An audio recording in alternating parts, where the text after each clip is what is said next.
എത്രയോ കാലമായിട്ട് ഞാൻ കോഴിക്കോടുള്ളൊരു വ്യക്തിയാണ് ഞാൻ. അപ്പോൾ ഈ നേരത്തെ റിപ്പീറ്റ് ചെയ്ത് പറയുന്നത് എല്ലാ വർഷവും അല്ലെങ്കിൽ 5 വർഷം കൂടുമ്പോൾ ഒരു ഇലക്ഷൻ വരുമ്പോൾ എനിക്ക് വോട്ടുണ്ടോ പോയിട്ട് നിൽക്കേണ്ട ആവശ്യമില്ല. അല്ല അത് അത്ര ജാഗ്രത കുറവ്. എന്നിൻ്റെ ഒരു വിശ്വാസം എനിക്ക് കഴിഞ്ഞ പ്രാവശ്യം ഈ മറ്റേ കോർപ്പറേഷനിൽ വോട്ട് ചെയ്താണ് ഇവർക്ക് എല്ലാവരും അറിയാം. ഞാനവിടെ ബൂത്തിലും അവിടെ ഇവിടെ പോയി നിന്നിട്ട് അതിൻ്റെ ആ കൗൺസിലിന് വേണ്ടി പ്രവർത്തിച്ച കക്ഷിയാണ്.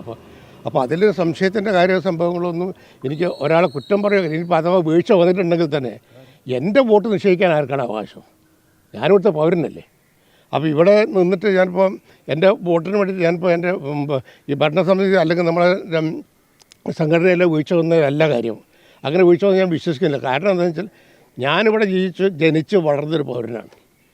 എൻ്റെ വോട്ട് ഈ ജനാധിപത്യ രാജ്യത്ത് എൻ്റെ വോട്ട് നിശ്ചയിക്കാനുള്ള അവകാശം ആർക്കുമില്ല. അങ്ങനെ വോട്ട് നിഷേധിക്കുന്ന ഒരു നോട്ടീസ് നൽകണം. അങ്ങനെ നോട്ടീസ് ഒന്നും കിട്ടിയിട്ടില്ല. എവിടെയെങ്കിലും ഇപ്പോൾ വീട് മാറി താമസിക്കുന്ന ഒരു കക്ഷിയാണെന്ന് വിചാരിക്കുക, അല്ലെങ്കിൽ മരിച്ചു പോയി നിൽക്കാതെ, അങ്ങനെയാണെങ്കിൽ തന്നെ അത് ഉണ്ടോ ഇല്ലയോ എന്നുള്ള കാര്യങ്ങൾ അന്വേഷിക്കാനും അതിന് നോട്ടീസ് കൊടുക്കാനും അങ്ങനെയൊക്കെയുള്ള രീതികളുണ്ട്. വോട്ടർ പട്ടികയിൽ നിന്ന് വോട്ട് നീക്കം ചെയ്യുക, ആരെങ്കിലും പരാതി കൊടുക്കണം. അപ്പോൾ താങ്കളുടെ കാര്യത്തിൽ അങ്ങനെ ഒരു പരാതി കൊടുത്തിട്ടില്ല എന്നുള്ളതാണ് CPM-ഉം LDF ഒക്കെ പറയുന്നത്.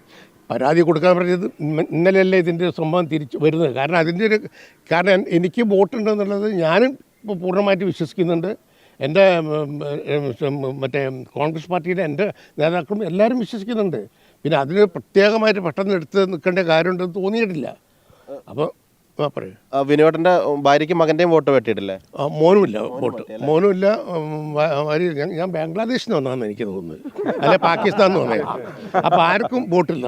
നമ്മൾ പ്രചാരണ തന്ത്രമാണ്, ഹൈപ്പ് ഉണ്ടാക്കാൻ വേണ്ടിയിട്ടുള്ള കോൺഗ്രസിനെ ഞങ്ങൾക്കിപ്പോൾ ഈ പ്രചരണ തന്ത്രമൊന്നും ആവശ്യമില്ല. കാരണം ജനങ്ങൾ തന്നെ ഓൾറെഡി തീരുമാനിച്ചു കഴിഞ്ഞിരിക്കുകയാണ്. അതിൻ്റെ ഇടയിൽ കൂടി എനിക്ക് വോട്ടില്ല പറഞ്ഞ് പ്രചരണം, അതൊക്കെ അവരുടെ തന്ത്രമല്ലേ. ഇവിടെ എല്ലാവരും ഞാനിപ്പോൾ ഇവിടെ 2-3 ദിവസമായി ഞാൻ ഇവിടെ പ്രവർത്തിച്ചുകൊണ്ടിരിക്കുക.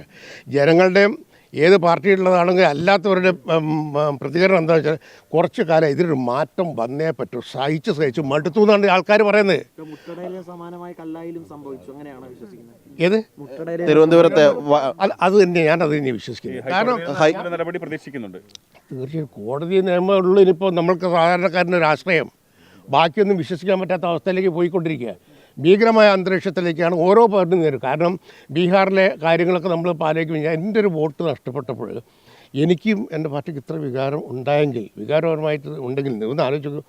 3-4 ലക്ഷം ആൾക്കാരുടെ വോട്ടുകൾ നിശ്ചയിക്കപ്പെട്ടിരിക്കുന്ന അവസ്ഥ ബീഹാറിൽ കണ്ടാണ്. ഇത് തന്നെയാണ് ഇപ്പോൾ എല്ലാവരും നടക്കുന്നത്. ഇത് വോട്ട് പിടിക്കാനുള്ള തന്ത്രമല്ല, പരാജയപ്പെടുത്താനുള്ള അവരുടെ തന്ത്രമാണ് എന്നാണ് ഞാൻ വിശ്വസിക്കുന്നത്. തീർച്ചയായും കൊടുത്തു. കളക്ടർ ഇന്നലെ ഹിയറിങ്ങിന് വിളിക്കാമെന്നെങ്കിലും പറഞ്ഞോ? ആ കളക്ടറിന് വേണ്ടി നടപടി എടുക്കുക, വിളിക്കുക, നാളെ ഇന്ന് വിളിക്കുക എന്ന് പറഞ്ഞിട്ടുണ്ട്. കളക്ടറുടെ ഭാഗത്തുനിന്ന് ഒരു നടപടിയില്ല, നമ്മൾ ഹൈക്കോടതിയിൽ പോകും. ഇവിടെ കോടതി ഇല്ലേ എന്ന് നമ്മളിന്നലെ പേടിക്കുന്നത്. കോടതി സത്യസന്ധമായ ഒരു വ്യവസ്ഥാപിത സ്ഥാപനമുണ്ട്. അതിൽ എനിക്ക് ഭയങ്കരമായ വിശ്വാസമുണ്ട്. അതുകൊണ്ട് എനിക്കിതിലൊന്നും പേടിയില്ല. ഉഷാറാണ് മോനെ. ഇതിൻ്റെ പേരിൽ ഇനി ഉഷാറാക്കലില്ല. ഇത് നമ്മൾ ഓൾറെഡി ഉഷാറാണ്. ഇപ്പോൾ 10-45 കൊല്ലമായിട്ട് ഒരു ഡെവലപ്മെൻറ്റും ഇല്ലാതെ നിൽക്കുന്ന ഈ കോഴിക്കോട് കോർപ്പറേഷനിൽ എന്നോ ജനങ്ങൾ ഉഷാറായി നിൽക്കുകയാണ്, ഇതൊന്ന് മാറ്റി കിട്ടാൻ വേണ്ടിയിട്ട്. അപ്പോൾ അത് നമ്മൾ ഉഷാറായി ഇങ്ങനെ പോയിക്കൊണ്ടിരിക്കുക. ഈ ഉഷാറിന് ഒരു കുറവും ഉണ്ടാവില്ല. ഇനി അഥവാ എനിക്ക് വോട്ടില്ല എന്ന് വിചാരിക്കാം, എനിക്ക് നീതി കിട്ടിയില്ല എന്ന് വിചാരിക്കാം, ഇവിടെയുള്ള 76 വാർഡല്ലേ, 76 വാർഡിലും ഞാനുണ്ടാവും. ഞാൻ ആഞ്ഞ് പ്രവർത്തിക്കും. കാരണം എനിക്ക് ഈ കോഴിക്കോടിൻ്റെ മുഖം ഒന്ന് മാറ്റിയെടുക്കണമെന്ന് എനിക്ക് അതിനുവേണ്ടി ഇറങ്ങിയവരാണ്. ഞാൻ സിനിമ ചെയ്ത് നടന്നവനാണ്. എനിക്കിനിപ്പോൾ കുറച്ചൊന്ന് ആൾക്കാരെയും നാടിനെയും സേവിക്കും. ഞാൻ ജനിച്ചുള്ള നാട് നന്നാക്കണം എന്ന് എനിക്ക് ആഗ്രഹമുണ്ട്.